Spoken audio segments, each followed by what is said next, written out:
আরে তুমি? ম্যাম, আপনি আপনি এখানে? আসলে আমি তো ম্যাম এখানে।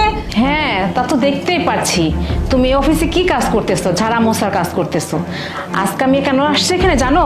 আজকে আমার মেয়ের জামাই এই অফিসে প্রমোশন পাবে, তার জন্য আমি আসছি। আর শোনো, তোমাকে তো আমি আগে বলছিলাম আমার কাছে টিউশন নিতে, কিন্তু তুমি সেটা শোনো নাই। আজকে যদি সেটা শুনতা তাহলে আজকে তোমার এই অবস্থা হতো না। না ম্যাম, আসলে আপনি যেটা ভাবছেন সেটা না। আমি তো আসলে এখানে।